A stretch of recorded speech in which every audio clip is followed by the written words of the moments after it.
Next illustration में आ जाते हैं।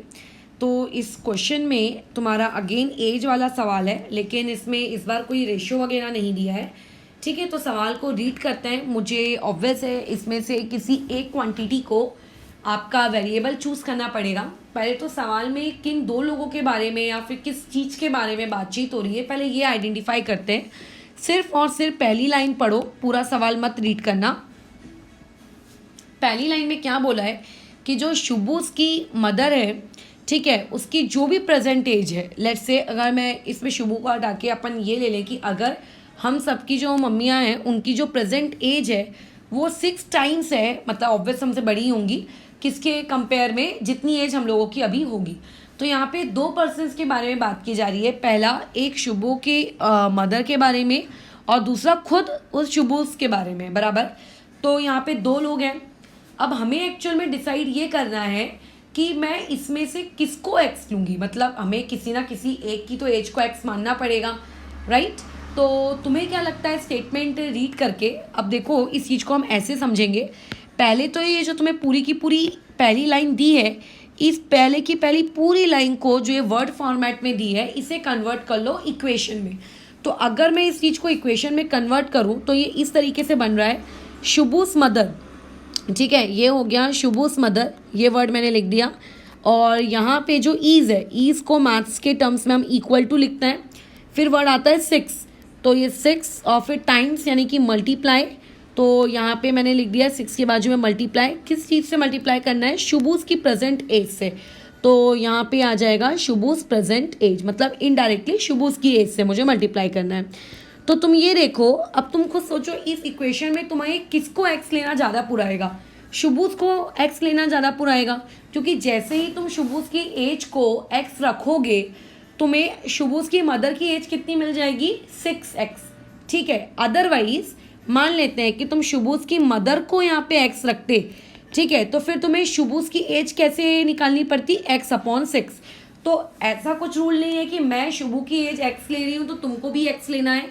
तुम दोनों में से कुछ भी ले सकते हो। शुबू को अगर एक्स ले रहे हो तो मदर 6x आ रही है, बट अगर मदर को एक्स ले रहे हो तो फिर शुबू कितना आ रहा है? 6x/6। बस यही वेरिएशन आता है। तो जो इंसान ये कंडीशन लिख लेता है, इस कंडीशन को लिखने के बाद वो इनमें से किसी को भी वेरिएबल ले ले और वेरिएबल लेने के बाद उस जगह पे पुट कर दे। 8 में ये चीज़ सिखाई जाती है, ठीक है, वर्ड प्रॉब्लम्स के वाया। तो बस आंसर फिर डन हो जाता है। ओके, तो अब देखो ये वाली चीज़ कैसी रहेगी। तो यहाँ पे हम लोगों ने एक अपना ले लिया आइडिया कि इसमें हम लोग शुबू की एज को एक्स ले लेते हैं। तो let the present age of Shubu be x years, ठीक है, age of Shubu be x years. तो शुबू को हमने अपने x ईयर्स मान लिया। अभी ये बात हमको पता है, कंडीशन में ऐसा चीख चीख के बोल रहा है कि जो शुबू की मदर है वो शुबू से 6 टाइम्स बड़ी है, ठीक है, यानी कि 6 टाइम्स। अगर शुबू 3 साल का है तो उसकी मदर 18 ईयर्स की होंगी, ठीक है। अजीब है। अगर शुबू मान लेते हैं आपके 4 साल का है तो उसकी मदर फिर 24 ईयर्स की होंगी, इस तरीके से। तो therefore the present age of, किसकी प्रेजेंट एज निकाल रहे हैं हम लोग अभी? शुबू की मम्मी की। तो ये हम लोगों ने शुबू की मम्मी की प्रेजेंट एज निकाल ली। कितनी आ गई यहाँ से? वो आ गया 6 टाइम्स ऑफ, यानी कि 6x ईयर्स। क्लियर है? ओके, फिर अब आगे सवाल की तरफ बढ़ते हैं। और क्या कंडीशन गिवन दी है? शुबूस एज 5 ईयर्स फ्रॉम नाउ, ठीक है, फ्रॉम नाउ यानी कि आज से 5 साल बाद की बात कर रहा है, ठीक है। तो 5 साल बाद ऑब्वियस है कि मम्मी की एज और शुबू की एज दोनों इंक्रीज हो गई होगी। तो अभी 5 साल बाद की कंडीशन लिख लेते हैं। तो आफ्टर 5 ईयर्स, तो 5 साल बाद देखो क्या होगा। जो एज ऑफ शुबू की एज कितनी हो जाएगी? शुबू की एज प्रेजेंटली कितनी थी? x, तो 5 साल बाद हो जाएगी x+5 years. As well as उसकी जो मम्मी है, ठीक है, शुबूस मदर, उनकी एज भी 5 साल बाद बड़ी तो होने वाली है, उनकी थोड़ी ना स्टॉप हो जाएगी।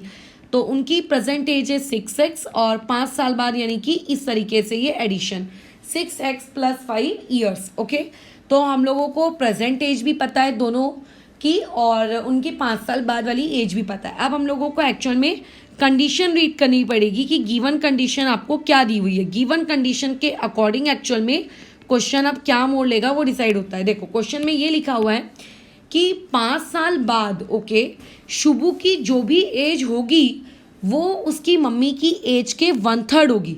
लेकिन मम्मी की कौन सी वाली एज, मम्मी क्योंकि उसकी शुभू की मदर के पास तो 2 एज है ना, एक उनके पास प्रेजेंट एज भी है और एक 5 साल बाद वाली एज भी है।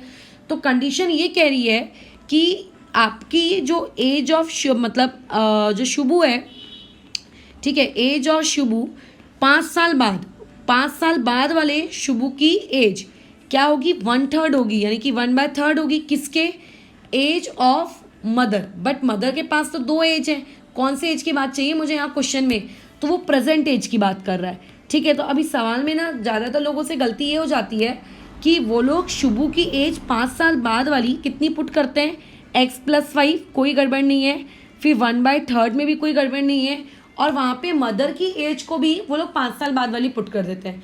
तो तुम्हें मदर की एज 5 साल बाद वाली पुट नहीं करनी है, क्योंकि क्वेश्चन की डिमांड ही है कि आपको वहाँ पे प्रेजेंट एज यूज़ करनी है।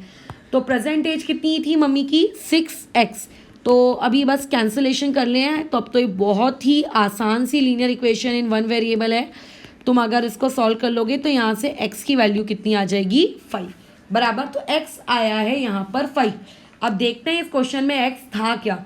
इस क्वेश्चन में x था प्रेजेंट एज और शुभू, यानी कि शुभू की प्रेजेंट एज मुझको मिल गई, बट यहाँ पे प्रेजेंट एजेस ढूंढने को बोला है, यानी कि शुभू की भी ढूंढनी है और उसकी मम्मी की भी ढूंढनी है। तो शुभू की प्रेजेंट एज तो x है और x की वैल्यू है 5, लेकिन उसकी मम्मी की प्रेजेंट एज कितनी है, 6x। तो वो लिख लेते हैं, तो यहाँ पे आ जाएगा therefore present age of Shubhu. तो present age of Shubhu equal to कितना हो गया, x, और x है आपका 5, यहाँ पे लगा दिया ईयर्स। और वैसे ही आपके पास एक और present age of Shubhu's mother. Shubhu's mother की प्रेजेंट एज किस तरीके से हो जाएगी, वो थी 6 टाइम्स ऑफ x, यानी कि 6 यहाँ पे 5, तो ये हो जाएगा आपका 30 ईयर्स। क्लियर है, लास्ट लाइन लिख लेना। ठीक है, तो ये बात याद रखना, क्वेश्चन को जो आपको स्टेटमेंट दी होती है उस स्टेटमेंट को ही रीड करके तुम कैसा काम आगे कर सकते हो। ऐसा इसका कोई दूसरा सब्स्टिट्यूट नहीं है कि ये इस तरीके का फॉर्मूला आपने सिखा दिया और हर टाइप के सवाल पे वो वैलिड हो। सवाल तुम्हें पढ़ना है, स्टेटमेंट्स को तुम्हें मैथमेटिकल इक्वेशन में कन्वर्ट करना है। अगर इंग्लिश नहीं समझ में आती है तो फिर उसका क्या किया जा सकता है, फिर कुछ ऑप्शन नहीं है। ठीक है।